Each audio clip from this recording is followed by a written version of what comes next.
Je suis passionné de cette terre, de ce territoire qui est le Baluchon. En plein cœur du contrefort des Laurentides, en bordure de la plaine du Saint-Laurent, à la hauteur du lac Saint-Pierre, réserve de biosphère de l'UNESCO. La fin des terres agricoles, le début des terres forestières publiques. Territoire sinueux, serpenté par la rivière du Loup, Mauricie, parsemé de plusieurs îles, chutes, on compte une dizaine de chutes, dont de 44 mètres à 6 mètres, cascades, plateaux, vallons, montagnes, lacs et forêts. Un territoire, un paysage, des ambiances au fil de l'espace et du temps. Le Baluchon éco-villégiature vient d'un plan directeur de 1986 et d'un plan maître de développement terminé en 2012 après 3 ans de réflexion et de confection. Nous avons travaillé avec des visionnaires du développement rural et durable. La firme d'architectes paysagers qui a travaillé sur le projet, c'est Rousseau-Lefebvre. Des rêveurs de mieux. Vivre des ambiances, faire des découvertes en gastronomie, de santé, de mieux-être, de plein air, de culture et de paysannerie.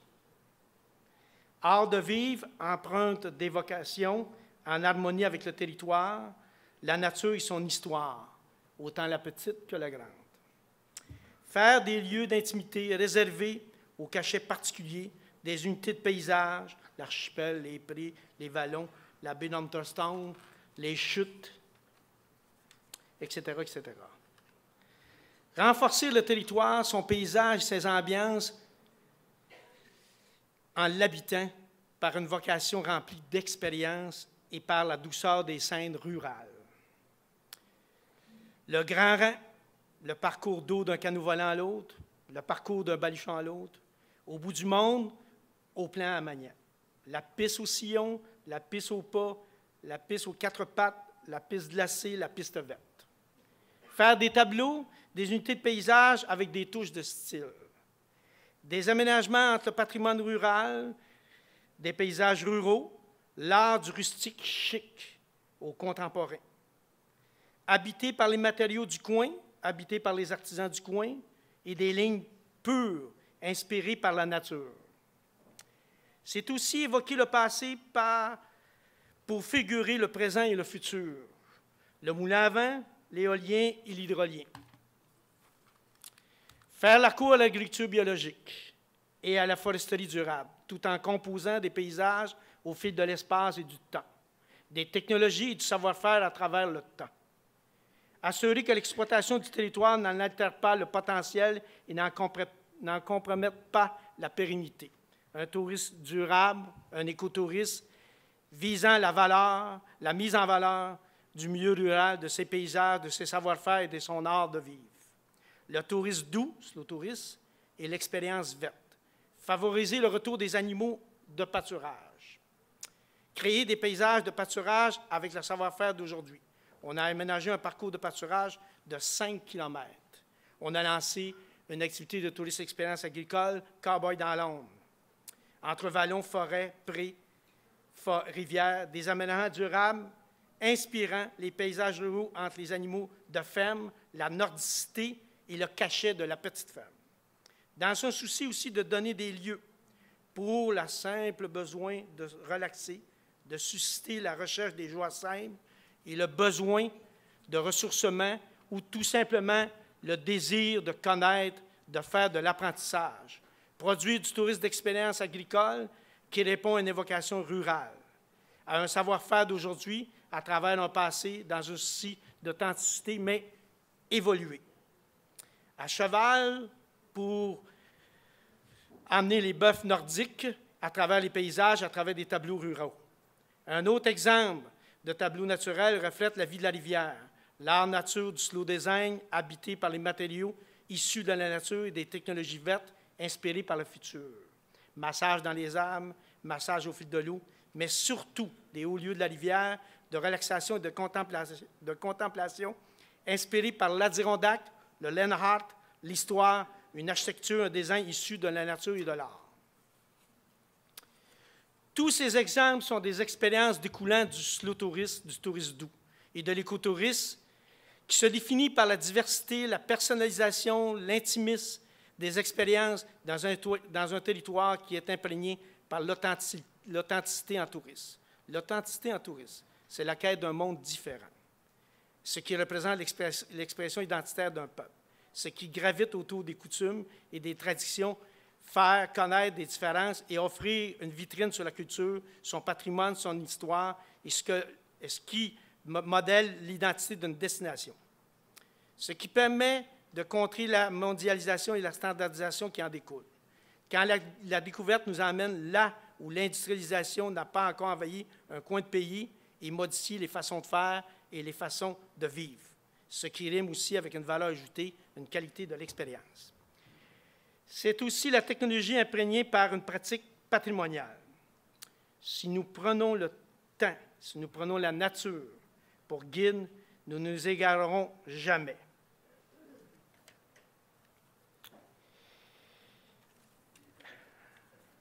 Mon orientation, plus d'action et de gestes au fil des jours, promouvoir le paysage, consolider notre rayonnement sur le voisinage, introduire certaines technologies vertes au niveau de notre bâti, favoriser la biodiversité, faire la cour à l'agriculture biologique et à la foresterie durable, promouvoir des comportements éco-responsables auprès de notre clientèle, la carte verte, assurer le développement durable au niveau des ressources humaines, la philosophie FISH. Le Baluchon souhaite se maintenir comme précurseur et même être reconnu comme un chef de file en recherche et développement du tourisme doux et durable. Prenons 2 projets porteurs qui sont issus de cette philosophie, de ce plan d'action. Promouvoir le paysage et favoriser la biodiversité. Promouvoir le paysage à travers le territoire, l'architecture, les aménagements. Le territoire, mettre en valeur un territoire collectivement significatif afin d'assurer le maintien du lieu essentiel qui nous rattache à notre milieu. Préserver les paysages du passé. Souligner les événements, les noms, les lieux, les personnages qui retracent l'histoire et la culture locale. L'architecture, construire des maisons avec des ornements, des couleurs qui s'inspirent de notre patrimoine local. Les aménagements, concevoir des éléments champêtres qui se caractérisent par un art et un design agréable. L'ambiance créée par le paysage visité, le développement de l'art et de la culture. Merci beaucoup.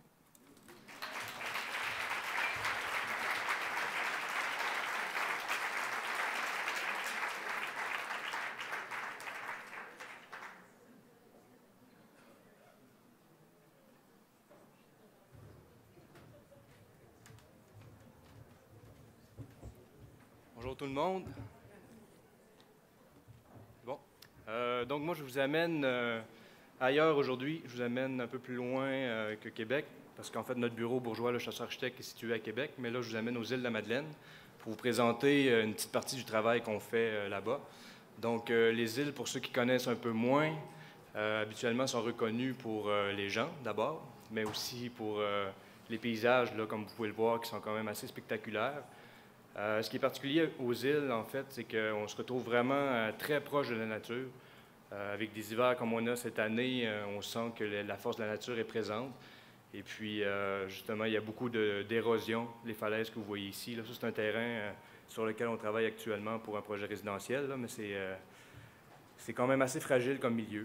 Je vous présente rapidement un petit projet qui a été fait en 2009, qui s'appelait Trop de bleu, que j'avais réalisé à l'époque avec en fait 2 artistes locaux, un photographe et une écrivaine. Et puis l'idée simplement c'était de faire une installation temporaire qui soit installée sur le bord d'une piste cyclable. Donc les gens passaient sur ce lieu-là dans le fond à tous les jours, mais là c'était vraiment le temps de mettre un point pour que les gens s'arrêtent, pour qu'ils prennent justement conscience du paysage, de la fragilité. Vous pouvez voir un petit peu aussi dans les formes là, qui étaient conçues pour les modules, un peu une référence à la mer houleuse ou certaines formes d'érosion aussi avec les angles qui sont créés dans les modules. C'est un projet à petite échelle, mais qui était quand même précurseur de plein d'autres interventions qu'on a fait depuis aux îles. C'était l'occasion, entre autres, de parler avec les gens, essayer de les sensibiliser justement à intervenir d'une façon différente sur le paysage madelinois, d'amener une touche peut-être un peu plus contemporaine là, dans un environnement qui est pour moi très, très conservateur. Par la suite, en 2010, j'ai amené mon groupe d'étudiants de l'Université Laval, dans le fond, pour un séjour d'une semaine aux îles. Puis on a travaillé sur une autre installation temporaire, dans le fond, assez ludique, si on veut, là. Le concept, c'était de trouver... en fait, le projet s'appelait 1000 cages pour s'évader. Puis les étudiants devaient prendre 1000 cages à homards puis de les installer pour essayer de rapprocher ça un peu d'une œuvre architecturale. Donc, pendant 3 jours, on a trimballé des cages. On a fait une petite abri dans laquelle on a pu avoir une belle soirée avec un feu de camp bien arrosé. Mais ce qui était drôle, surtout, c'était de voir un petit peu l'interaction des étudiants avec les pêcheurs qui, à ce moment-là, étaient tous sur le chômage. Donc, ils se promenaient en pick-up puis ils venaient voir un peu des groupes de Français, Mexicains trimballer des cages à homards, en fait. Ça, je vous montre ça rapidement. C'est pour vous montrer qu'au bureau, on travaille aussi sur des projets résidentiels actuellement. Ça, c'est notre petite dernière maison qui a été faite aux îles l'été dernier. Donc, pour vous montrer un peu comment, à notre façon, on essaie de réinterpréter le langage traditionnel des îles. Donc, certaines formes connues, mais encore avec une petite touche qu'on veut contemporaine. Ça m'amène à vous présenter le projet principal. Ici, c'est le parcours insulaire ou paysage culturel, comme on l'appelle aussi. En fait, consistait à avoir 13 sites qui ont été ciblés par la municipalité aux îles pour intervenir, dans le fond, pour les mettre en valeur. Et puis, sur chacun de ces sites-là, bien, on nous a demandé de faire des modules, différents modules là, qui pourraient justement servir d'éléments signal pour marquer le site. Ce qui est particulier aussi, c'est que sur chacun des modules, il y a une petite borne interactive. L'image d'avant, vous voyez, vous avez vu un compteur qui s'appelle Nicolas Landry. Donc, sur chacun des modules, il y a une histoire, dans le fond, avec un appareil intelligent, on peut entendre le compte là, qui est fait par le compteur des îles. À l'occasion aussi, ces modules-là servent de banc ou comme ici, c'est une entrée de site, dans le fond, pour justement essayer de limiter les accès aux plages pour protéger un peu les dunes de sable. Ça sert aussi de poubelles, de bancs, d'éléments d'affichage. Puis, dans le fond, les modules sont quand même assez simple, assez minimal, mais c'est vraiment installé de façon sensible sur les territoires, puis avec un ancrage vraiment minimal pour que, juste au moins que ça résiste au vent, mais sinon, à l'automne, dans le fond, les modules sont entreposés pour les préserver plus longtemps. Et puis, il y a différentes variantes des modules. Ici, on voit le banc qui a été conçu, mais il y a aussi une variante chaise longue. En tout cas, c'est quand même assez drôle. Et puis, un de ces sites-là, en fait, le premier des 13 sites, c'est vraiment... on a eu la commande aussi de faire une place publique vraiment au cœur de Cap-aux-Molles. Le site que vous voyez là, dans le fond, c'est un site d'une ancienne usine de transformation de poissons qui a brûlé là, il y a quelques années. Puis ça créait vraiment une brèche là, en plein cœur de Cap-aux-Molles. Donc un site un peu difficile à travailler là, pour différentes raisons. En fait, c'était borné d'un côté par des arrière-boutiques, de l'autre un stationnement et des deux autres côtés des rues. Mais en fait, on a essayé de créer une place publique qui soit un peu retournée sur elle-même, qu'on voulait, c'est ça, un peu introverti. Puis pour y arriver, bon, on a conçu une série de clôtures là, qui viennent ceinturer le site de façon assez délicate, mais ça permet de bien délimiter les différentes zones ou différents éléments de la place. Vous pouvez voir aussi, ça, c'est des modélisations là, pour montrer un peu comment on travaille. Donc, on explore beaucoup quand même les volumétries en 3D. Puis, dans le fond, ici, on voit une agora qui fait face à une petite scène de bois. Puis les bancs, dans le fond, qui sont un petit peu à l'image de quais flottants là, qui sont là sur le site. Aussi la clôture qui reflète un petit peu l'angle de la butte qu'on voit derrière, là, la butte du Cap-aux-Molles qu'on appelle, qui est quand même un emblème assez fort dans le paysage des îles. Et puis, c'est ça, il y a comme un chemin qui traverse le site en totalité pour relier les deux rues de chaque côté. Ça, c'est des photos qui ont été prises récemment, donc cet hiver. Malheureusement, je n'ai pas de photos vraiment estivales parce que cet été, ça a été inauguré un petit peu rapidement. Il restait quelques éléments à compléter qui vont être complétés là, pour la prochaine saison. Mais c'était quand même, je trouvais ça important de vous montrer le site dans un état qu'on retrouve quand même pendant pratiquement 8 mois aux îles. Là. Et puis, comme ici, d'ailleurs, c'est la fenêtre qui est au bout de... peut-être le point culminant un peu du petit parcours à l'intérieur de la place. Puis, dans le fond, ça vient cadrer sur le parc à bateaux qui est à côté. Puis pour moi, ça prend tout son sens, justement, en période estivale ou même à partir de l'automne, quand les bateaux sont remisés là. Et puis, ici, ben, on voit le petit bâtiment de service avec toilette là, qui a été conçu de façon encore là très modeste, mais On sent peut-être que les bâtiments, un peu comme les comptoirs qu'on voit un peu plus loin, qui sont un peu émergés du sol, là, comme si ça venait flotter un peu sur la place. Et puis, il y a différents éléments. Là, ce que vous voyez au fond, à droite, ben ici, dans le fond, c'est les comptoirs qui servent pendant le marché public. Parce qu'en fait, à tous les samedis pendant l'été, il y a un marché public qui se tient là. L'été dernier, l'endroit était quand même assez bien occupé. Il y a eu plusieurs activités, des discours qui se donnaient sur la scène ou des petits spectacles plus intimes. Mais la place peut loger quand même facilement 2-3 000 personnes. Là. Fait que ça permet aux gens quand même de se l'approprier. Une petite photo prise rapidement l'été passé pour vous montrer que dans le fond, la place a été conçue, oui, en partie pour les touristes, parce que ça découle un peu des programmes de subvention reliés aux bateaux de croisière. Mais c'était vraiment important que la place soit faite pour les gens de la place, notamment les jeunes. Là, les familles, l'été dernier, se sont vraiment appropriées la place. Là, puis je pense que c'est réussi à ce niveau-là.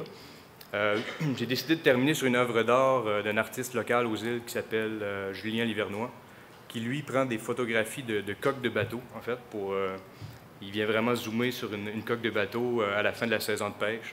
C'est assez surprenant de voir ce qui en ressort, là, on dirait, je vous laisse imaginer ce que vous voulez, mais juste pour vous dire que, en fait, pour moi, la place publique n'est pas terminée parce qu'en fait, il reste une œuvre d'art très importante qui s'en vient en plein cœur de la place, qui va être un mémorial dédié aux pêcheurs disparus en mer.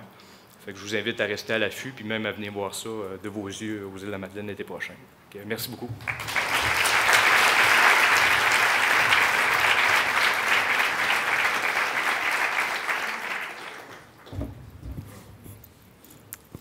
Bonjour, je peux déjà commencer? Oui. Alors, les Urbainculteurs, j'en suis cofondatrice. Les Urbainculteurs, on est un organisme basé à Québec, actif au Québec. On a une équipe à Montréal et depuis 5 ans, on fait la promotion du jardinage et de l'agriculture urbaine auprès de différents publics qui vont des particuliers aux entreprises, aux institutions.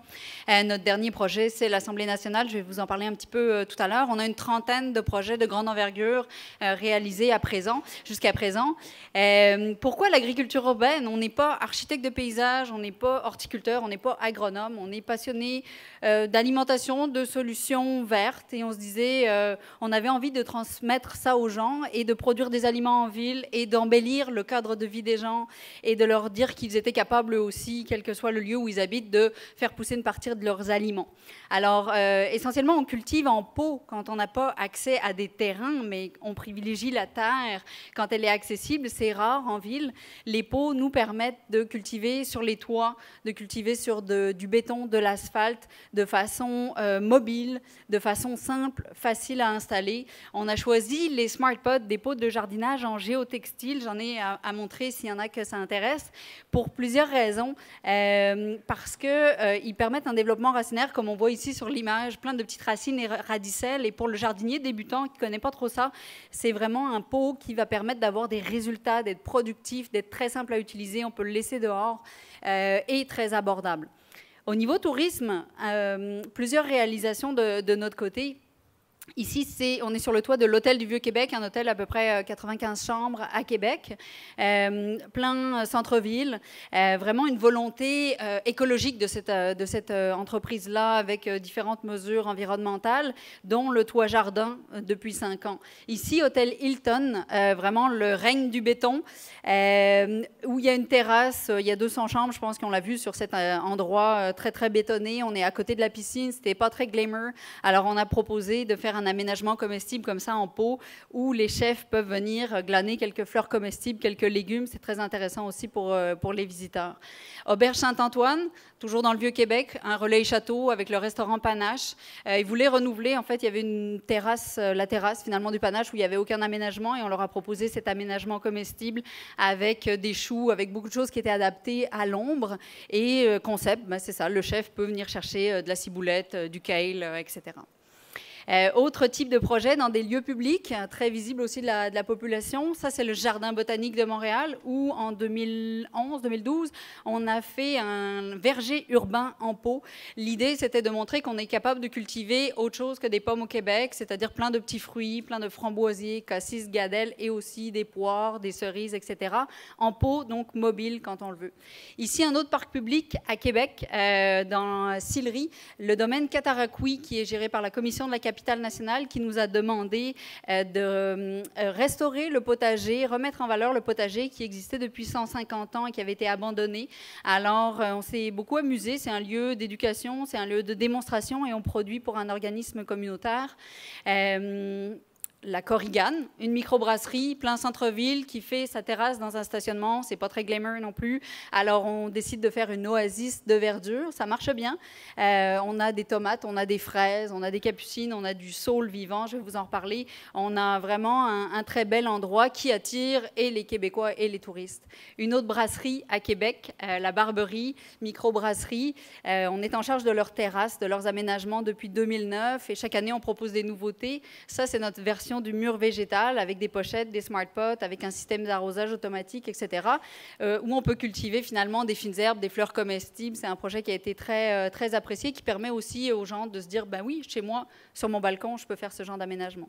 Palais des Congrès de Montréal.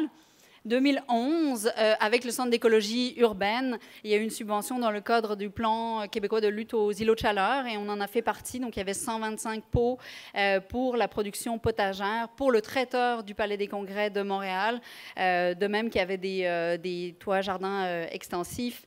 Ça, c'est le Centre des Congrès de Québec, où on a aussi un petit jardin, mais également des ruches. On a lancé en 2011, les urbainculteurs, avec un apiculteur, un projet de miel urbain qui continue. On a une quinzaine de ruches et le Centre des Congrès fait partie des partenaires, donc utilise après le miel pour ses productions. Il y a certains partenaires qui l'utilisent aussi pour la revente. Festival de jazz de Montréal et Francofolies, on a démarré l'année dernière avec eux un projet d'aménagement comestible. Leur demande était vraiment d'arrêter d'avoir des fleurs qui jetaient au bout de 2 semaines. Alors, on leur a proposé quelque chose de plus durable et de plus éducatif parce que tous ces projets-là, en fait, inspirent les gens à réaliser chez eux aussi des aménagements comestibles. Et on a même des arbres fruitiers là-bas qu'on garde et qu'on va ramener d'une année sur l'autre. Ça, c'est du saule vivant, Salix viminalis, qu'on a commencé à utiliser depuis 2011, qu'on appelle un petit peu le bambou du Québec, sauf qu'en plus, il est flexible. C'est vivace dans les smart pots sans problème. Ça permet de faire des aménagements, des structures végétales très intéressantes. Ça, c'est un exemple. On a camouflé un immense tuyau c'est ça, vraiment intéressant. Notre dernier projet en date, l'Assemblée nationale, qui nous a demandé de réaliser en façade, vous vous souvenez de Drummondville, hein? Bon, ben, un petit peu dans cet esprit-là. Au contraire, un espèce de pied de nez, l'Assemblée dit, oui, on va en faire un jardin en façade. Alors, on a plein de zones, 5 zones, en fait, avec autant des fleurs comestibles que des petits fruits, que du potager en pleine terre, qu'on a installé ici, 45 pieds par 24, de 2 côtés. Je peux vous dire que j'avais des frissons le jour où on est arrivé avec la détourbeuse devant l'Assemblée nationale. Les gens nous disaient, êtes-vous autorisés? Oui, c'est une demande de l'Assemblée qui, par ce geste-là, voulait dire, oui, nous, on soutient l'agriculture urbaine, on y croit. Québécois, visiteurs, regardez, le Québec croit à ça, vous encourage à faire la même chose. C'est un jardin de démonstration, on a 130 variétés. C'est un jardin qui va revenir cette année, si vous voulez le visiter. On avait autant de la culture en pleine terre qu'en pot. Ici, c'est des aménagements comestibles où on avait fait des agencements par couleur, du mauve, etc., tout en étant destiné aux cuisines du parlementaire et d'un organisme communautaire. C'est un endroit qui voit passer moi, j'en revenais pas, des centaines de milliers de visiteurs. L'Assemblée nationale, il y a vraiment du trafic, là, j'avais aucune idée. Il y avait des visites aussi guidées qui étaient organisées le 24 juin, des visites dans le cadre de l'École d'été d'agriculture urbaine de Québec. Et cette année, il va y avoir un parcours vert avec un feuillet. En tout cas, l'Assemblée est très proactive. Hein. Moi, je pensais que c'était poussiéreux, là, cette institution-là. Puis, c'est vraiment hot. Non, mais c'est très intéressant. Alors, tout ça pour vous dire que l'agriculture urbaine, il y a beaucoup de bénéfices, il y a beaucoup de récoltes. Évidemment, des légumes comme ça. L'année dernière, au domaine Cataraqui, 1007 kilos de légumes, dont 144 de tomates, etc., remis à un organisme communautaire. Il y a beaucoup de choses à aller chercher et je pense que ça mérite vraiment une place dans nos aménagements de paysages. Le bénéfice aussi au niveau touristique, au niveau de l'image corporative est très intéressant. Cet hôtel, l'Hôtel du Vieux-Québec, qui est avec nous depuis 5 ans, a été vraiment dans de nombreux médias, écrits, télé, etc. Il y a un bénéfice pour eux par rapport à l'investissement qu'ils ont fait. Le bénéfice en termes de visibilité est extraordinaire. Alors, une image de Montréal, comme bien d'autres, je veux dire, le potentiel, c'est juste pour dire ça, le potentiel est très, très grand. Il y a beaucoup d'espaces verts à aménager, que ce soit sur les balcons, sur les toits, dans des espaces bétonnés bétonnées comme on en voit partout. Alors, allons-y parce que c'est bon autant pour nous, pour vous, pour vos familles, pour les touristes, pour les Québécois. Il y a de la place. Alors, on peut vous aider aussi là-dedans. urbainculteur.org. On est un organisme à but non lucratif, une entreprise d'économie sociale. Merci.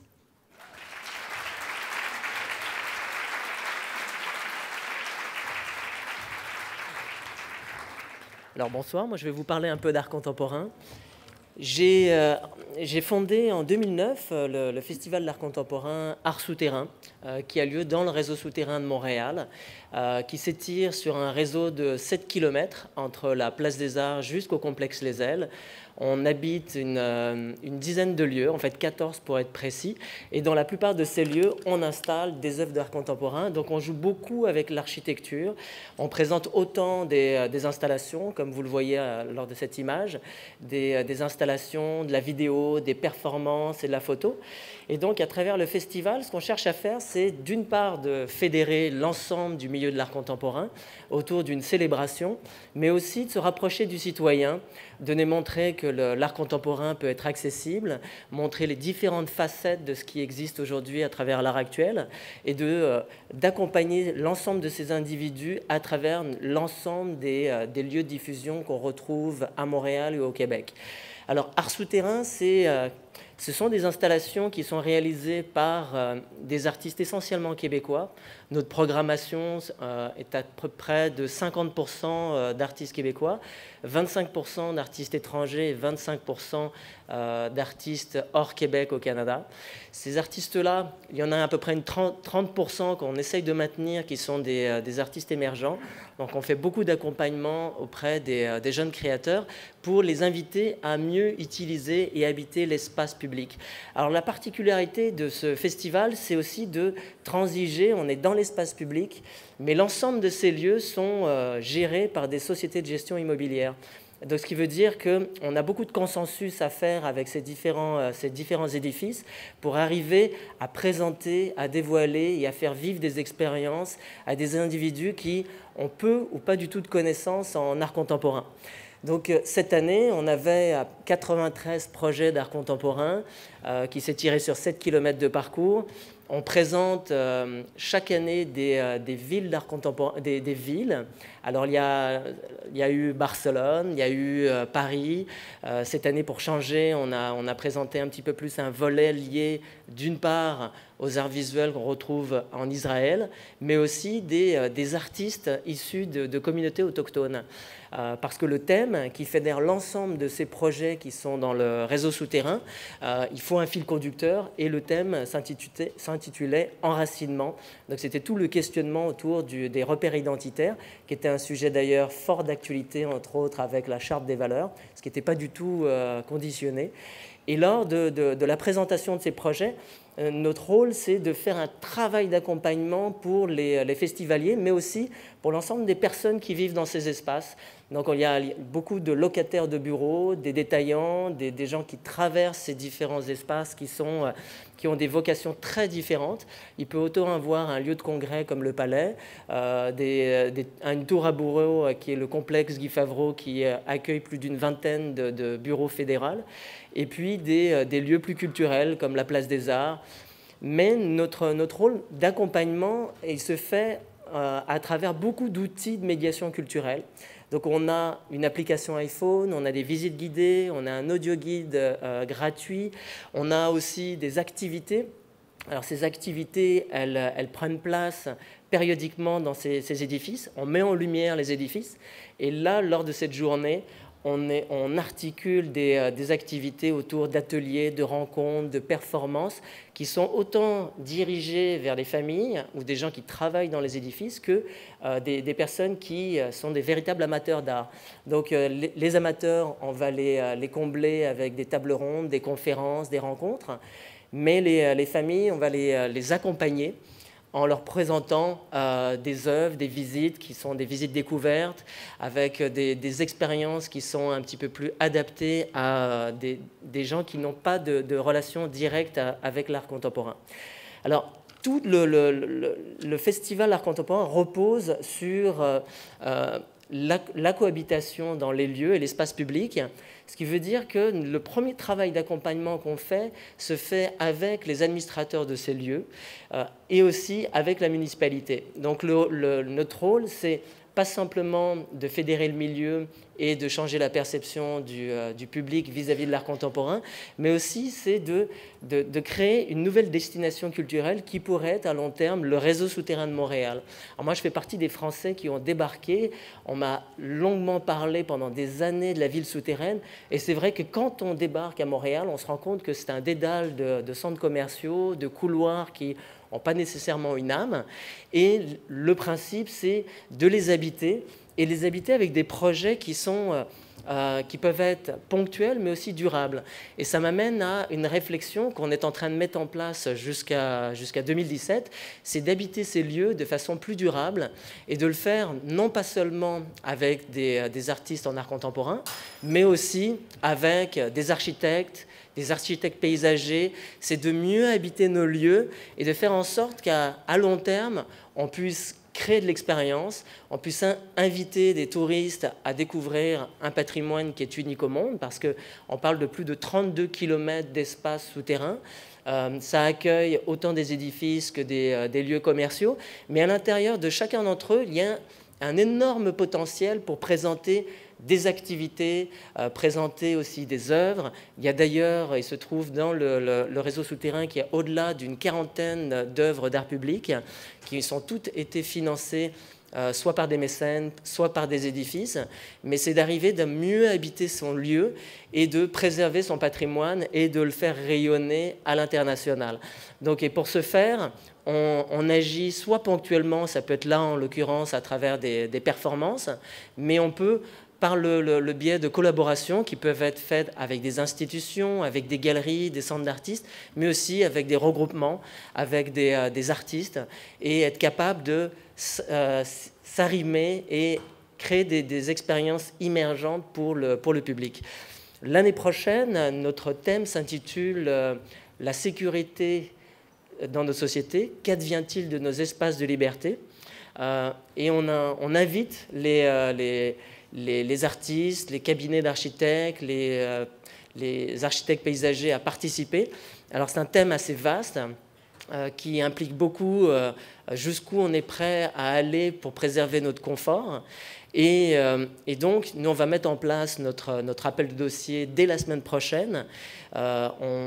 Et là, on va travailler de concert pour envisager de mettre en place une centaine de projets d'art contemporain sur ces 7 km, mais aussi d'avoir des œuvres qui vont rester plus longtemps. Donc on est en train de signer des partenariats avec les différents édifices et faire en sorte que ces œuvres-là vivent 3 mois, 6 mois, 1 an. Et ça, c'est une de nos ambitions d'ici 2017, c'est d'inviter et habituer les citadins et aussi les touristes à vivre des expériences dans notre réseau souterrain. Donc, c'est l'ensemble de cette expérience repose sur de nombreux partenariats. Nous, aujourd'hui, on a eu à peu près une trentaine de partenariats publics-privés. Ces partenariats nous permettent de créer des expériences insolites. Et puis, les résultats de cette année ont été assez probants pour une 6e édition. On a eu, ne serait-ce lors de la soirée d'inauguration, au-delà de 130 000 visiteurs. Notre site internet est visité par à peu près 140 000 internautes. On a été couvert par à peu près 300 médias au Canada et à l'étranger. Donc, je vous invite à visiter notre site web, artsouterrain.com. Je vous remercie.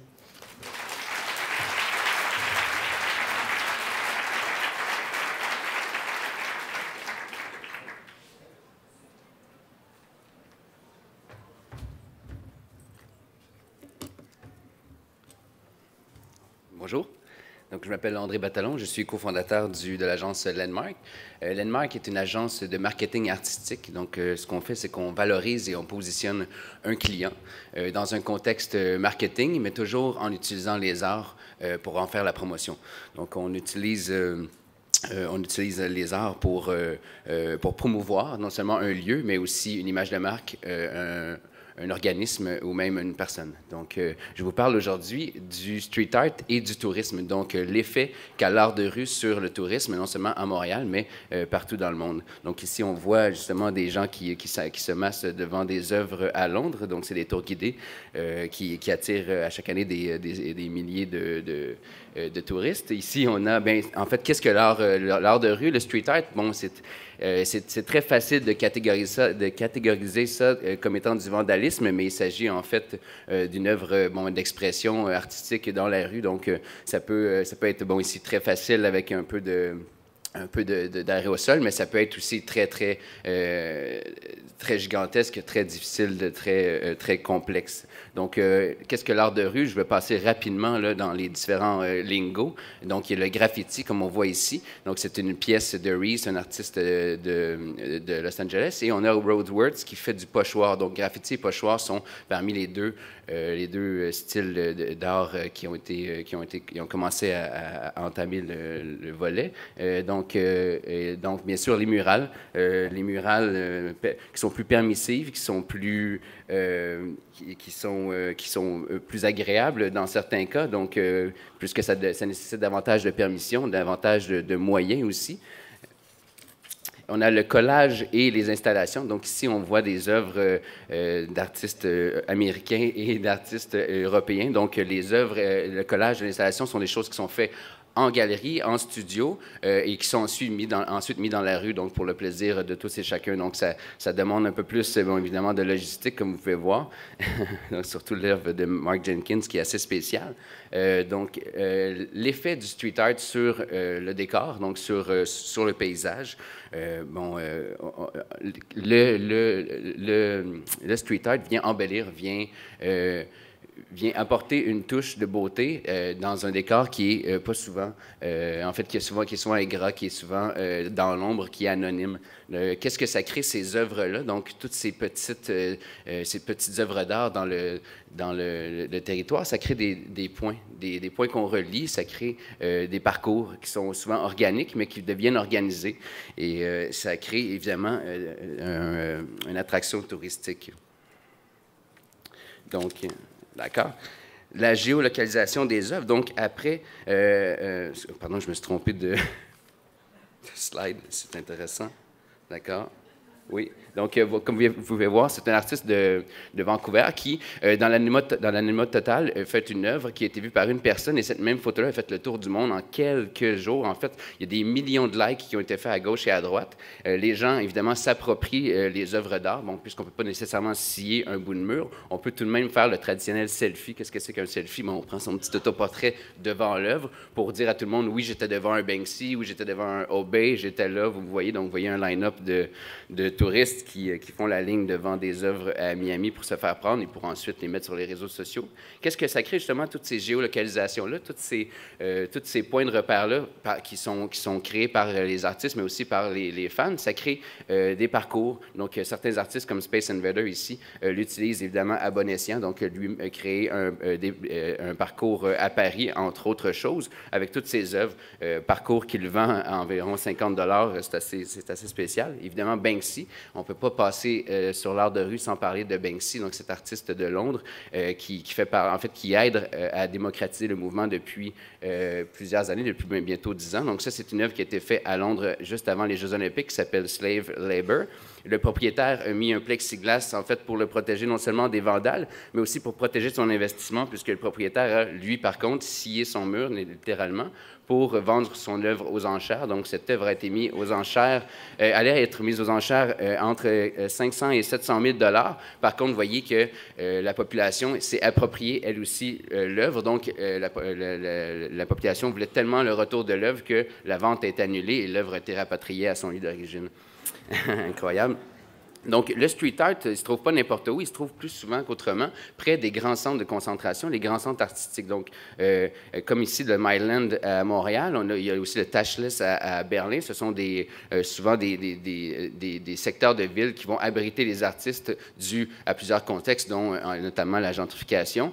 À New York, il y avait jusqu'à tout récemment le Five Points, qui était un regroupement d'environ 200 studios d'artistes, qui était aussi, comme vous pouvez voir, un canevas pour les graffiteurs graviteurs de partout dans le monde, littéralement. Si vous alliez à New York et vous étiez graviteur, il fallait aller faire votre piece sur cet immeuble. Le propriétaire repeint tout en blanc car il voulait justement arrêter le flot de touristes et pour mieux, en fait, démolir et construire des condos à cet endroit. Shoreditch, oh, une faute, tiens, c'est coquin. Donc, Shoreditch, à Londres, un des terrains de jeu de Banksy, en fait, un lieu de nombreux studios d'artistes jusqu'à temps encore que la gentrification fasse que les choses changent, mais c'est tout de même aujourd'hui encore un musée à ciel ouvert qui est, et c'est spécial, qui est renouvelé à chaque jour par les artistes. Donc, la tour 13 de Paris, une tour qui allait se faire démolir, qui a été utilisée par des artistes de rue pendant 30 jours. Chaque pièce, chaque plafond, chaque escalier, toutes les surfaces de l'immeuble ont été peintes et il y avait même un line-up de 10 heures d'attente juste pour revoir l'intérieur du building. Encore ici, on a Wynwood, donc à Miami.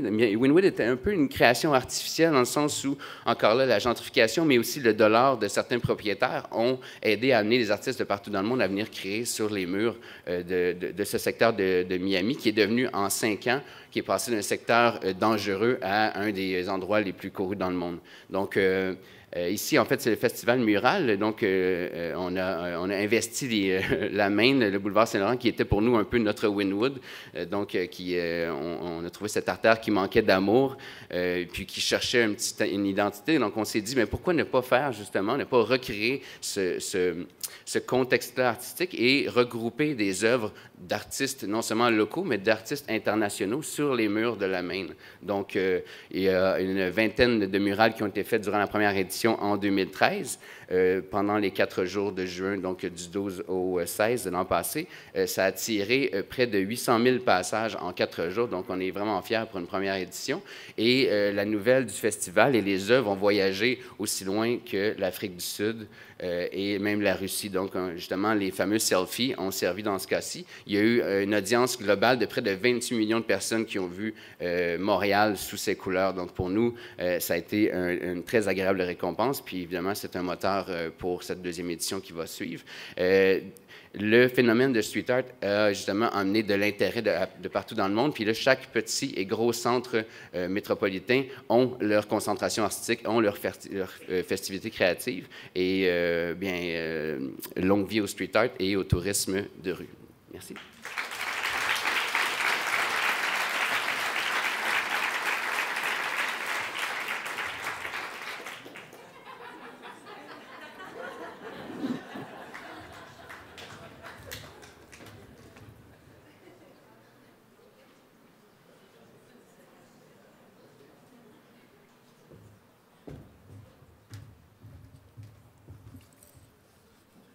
Alors, bonjour à tous. Je vais vous parler du plan paysage de la route 138.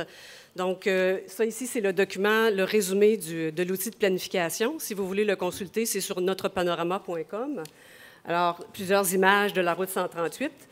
Et si on peut faire un plan paysage pour la route 138, c'est qu'il y a des gens qui sont derrière ça. Il y a une première entente qui a été signée entre plusieurs partenaires financiers et une seconde entente qui est en cours de signature.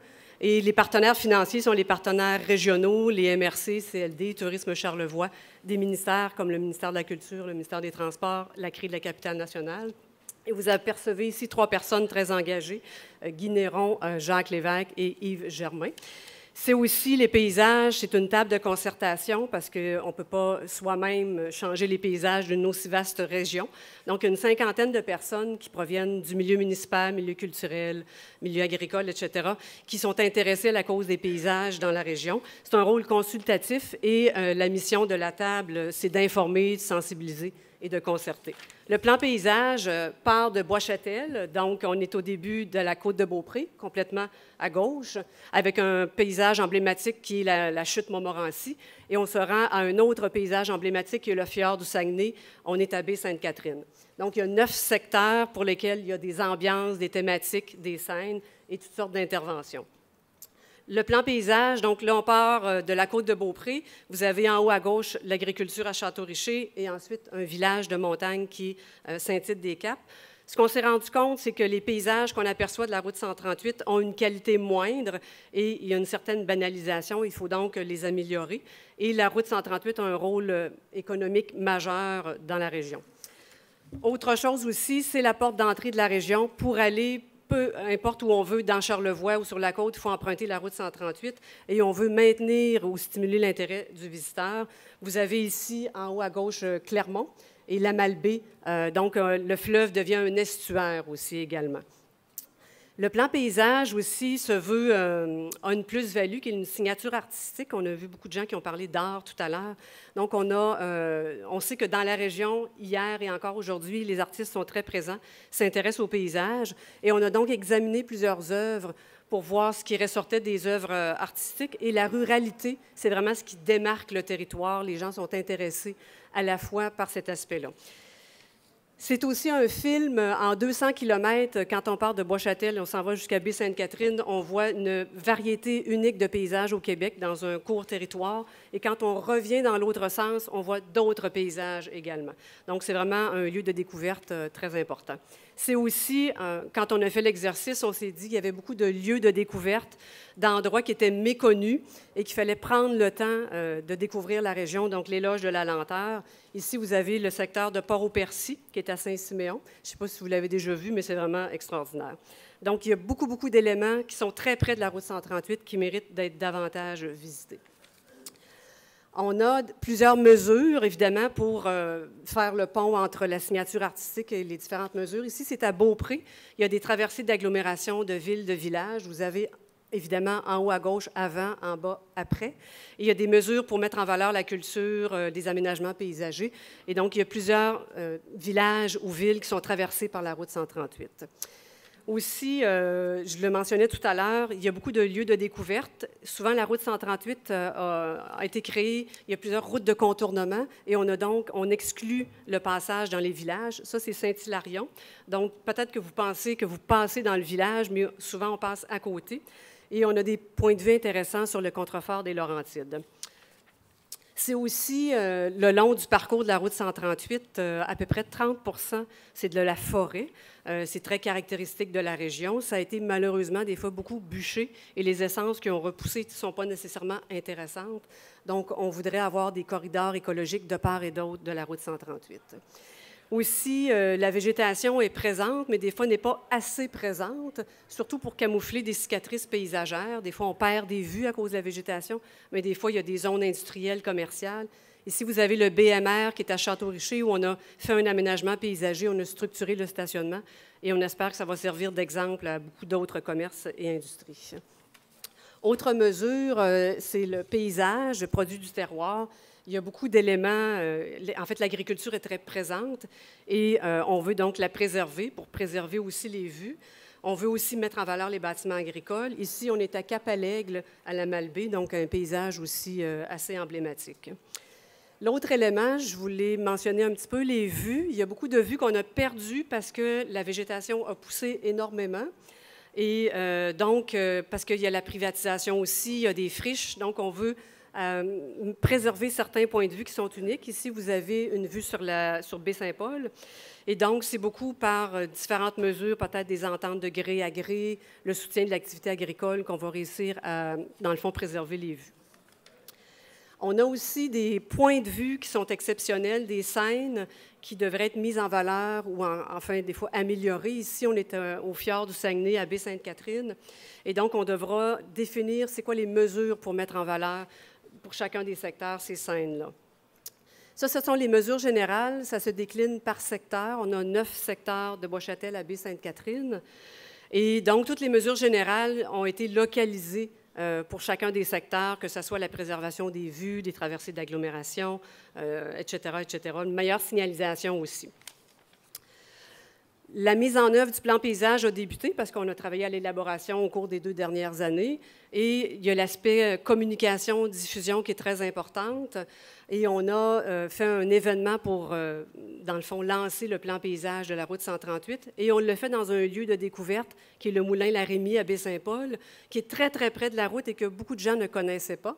Et on utilise aussi, évidemment, beaucoup les médias régionaux pour faire connaître nos projets. Et deux autres projets qui sont en cours. Celui-là, c'est sur la côte de Beaupré. C'est un fonds régional d'embellissement de la route 138. Alors, il y a un consensus à la fois du côté du milieu des affaires, milieu municipal, pour embellir les abords de la route 138. Ici, c'est la page couverture du dépliant qui en fait la promotion. C'est le CLD, la MRC de la côte de Beaupré qui ont créé le fonds, 20 000 $ par année. Donc, pendant 3 ans, ça va faire 60 000 $. Et ce sont les commerçants ou les industries qui peuvent en bénéficier pour améliorer l'affichage commercial ou créer des aménagements paysagers. Ici, on a un exemple qu'on espère qui va se répéter à plusieurs endroits, qui est la pâtisserie Praline à Château-Richer. L'autre projet, en fait, celui que porte la table de concertation, ce sont les haltes, des haltes qui sont des fois existantes ou qui sont à aménager. Alors, on veut avoir un produit, une expérience tout le long du parcours de la route 138. Ici, c'est le parc de Lens qui a été aménagé dans la dernière année à Bois-Châtel. Donc, on a des panoramas extraordinaires sur Québec, sur l'île d'Orléans. Et la ville de Bois-Châtel a gagné le prix paysage pour l'année 2013. Et le prochain parc qui va être aménagé, on aime beaucoup les stations-service sur la côte de Beaupré. Le premier est en arrière du Irving, celui-là va être en arrière du Ultramar. On est à l'Ange-Gardien. Alors, ça va être aménagé au cours de l'été 2014. Et c'est une collaboration entre la municipalité, la CCNQ et la CMQ. Alors, je vous invite à venir dans notre merveilleuse région. Merci beaucoup. Bonjour. Présente dans 10 villes du Québec et sur le web, Bibliothèque et Archives nationales du Québec, BANQ pour les intimes, offre un fabuleux réservoir d'images liées au Québec et au tourisme. Telle cette affiche des années 1940, signée Ernest Sénécal. La promotion touristique gouvernementale a débuté en 1926, mais les compagnies de transport privées ont proposé leur point de vue sur le paysage dès le milieu du 19e siècle. La collection patrimoniale d'affiches de BANQ recèle des créations graphiques qui évoquent un lieu, qui transfigurent ses lignes de force, ses formes et ses couleurs. Les illustrateurs, ici Albert Cloutier en 1932, stylisent également le paysage dans les brochures touristiques et mettent souvent en scène des touristes. Témoignage des goûts d'une époque, de l'insertion dans le paysage. Autre constat, les brochures du Château Frontenac font l'apologie des sports d'hiver dès 1896. L'illustrateur propose parfois une mise en relation de paysages, une mosaïque, comme dans ce guide avec carte géographique des terres de la Couronne dans les Laurentides, publié vers 1900 par The Gazette. On s'adresse ici aux touristes, aux sportifs et aux colons. Au-delà des images, on trouve des gisements de données factuelles sur le tourisme et les paysages dans de multiples collections. Cartes et plans, bases de données, livres et brochures, magazines et publications gouvernementales peuvent être consultés sur place et de plus en plus en ligne. La Grande Bibliothèque offre aussi une vaste collection de prêts. Vous pouvez, par exemple, grâce aux prêts numériques, lire l'ouvrage de Suzanne Paquet, « Le paysage façonné », paru en 2009. À l'écran, un site marqué par plus de 350 ans par une vocation de pèlerinage et de tourisme religieux. Au Québec, on l'a dit tout à l'heure, le développement touristique doit beaucoup au Saint-Laurent, ce grand fleuve où les transatlantiques voguaient au cœur des paysages mémorables. Ce parcours en eau protégée et ses beautés naturelles serviront plus d'une fois d'argument de vente. La navigation fluviale se tourne vers la clientèle touristique dans les années 1820. Les guides de l'époque fourmillent de renseignements sur les attractions et les paysages qui ponctuent la croisière. Ici, vous voyez une carte insérée dans une brochure de la Richelieu en Ontario qui va du lac Ontario au fjord du Saguenay. Le chasseur d'images sera comblé par la presse illustrée. Dans les pages de l'opinion publique, en 1872, on trouve cette illustration de Edward Jump. Au débarcadère de Pointe-au-Pic, un bateau à vapeur de la R&O 26 ans avant l'inauguration du manoir Richelieu. L'industrie de l'hospitalité est un acteur essentiel de la dynamique touristique et l'histoire des hôtels québécois et de leur stratégie publicitaire fait justement l'objet de 2 articles parus dans la revue de BANQ, le numéro 5 de cette revue, disponible en ligne. Les fonds d'archives recèlent notamment d'impressionnantes séries photographiques liées aux régions touristiques du Québec. Le fonds d'archives du photographe Jules-Ernest Livernois comprend des images du St. Lawrence Hall qui a fait les beaux jours de Cacouna à compter de 1863. Vous cherchez des repères historiques pour l'aménagement d'un terrain de camping? Vous trouverez notamment dans la collection numérique cette carte postale qui témoigne du camping à Montréal au début de l'automobile et du tourisme de masse. Les livres anciens, particulièrement les récits de voyage, nous renseignent sur les paysages d'antan et futures attractions touristiques. Cette vue de Québec, à la fois précise et bucolique, témoin du paysage vers 1807, a été créée par l'auteur de l'ouvrage et rehaussée, coloriée à la main. Lors des grandes célébrations, il n'est pas rare, bien sûr, que le paysage se fasse décor. C'est arrivé en 1908 sur les plaines d'Abraham, lors des célébrations du 3e centenaire de la fondation de la Ville de Québec. N'oublions pas non plus les hauts lieux du tourisme urbain. C'est un problème de timing. Ici, ici, en vue plongeante, le vaste terrain de l'exposition à Montréal, dans le quartier Myland, avec son palais de cristal, ses kiosques, ses pavillons et ses visiteurs.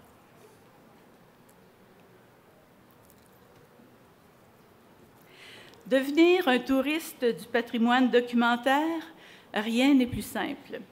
Et vous avez le choix du trajet, vous avez le choix du véhicule aussi. Utilisez les ressources disponibles sur le site web de BANQ, www.banq.qc.ca. Communiquez avec un archiviste ou avec un bibliothécaire en cliquant sur le lien disponible sur toutes les pages du site. Ou encore visiter nos 12 salles de consultation réparties dans 10 villes québécoises, de Gatineau à Gaspé. Appelez-nous, il nous fera plaisir d'être votre guide parmi les collections et fonds d'archives, de répondre à vos questions, de préparer les documents en les sortant des réserves avant votre visite, ou encore d'offrir un atelier conférence sur le thème du tourisme. Les documents détenus par BANQ sont répertoriés dans 2 catalogues en ligne. IRIS regroupe les documents publiés, Pistar, les documents d'archives et les photographies. Dans la collection numérique, vous trouverez des outils plus spécialisés pour consulter certains ensembles, comme les cartes géographiques et les plans. Avec l'outil de recherche images, vous pourrez repérer et consulter affiches, cartes postales, photographies, gravures anciennes numérisées. Ainsi, au mot-clé « paysage », vous obtiendrez 315 images. 182 vues sont indexées sous Saguenay. La numérisation des collections, bien sûr, vient enrichir constamment ces ressources.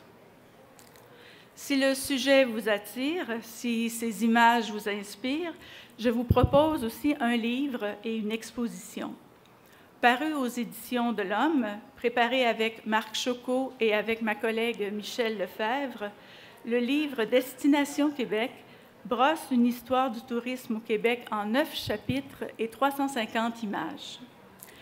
L'exposition « Destination Québec », signée Marc Chocot et Daniel Léger, comprendra affiches, brochures et films touristiques, tirés des collections de BANQ et des collections du Musée de la Civilisation. Elle prend l'affiche à BANQ Vieux-Montréal, rue Vigée, à compter du mois d'août prochain. Au plaisir de vous accueillir à BANQ.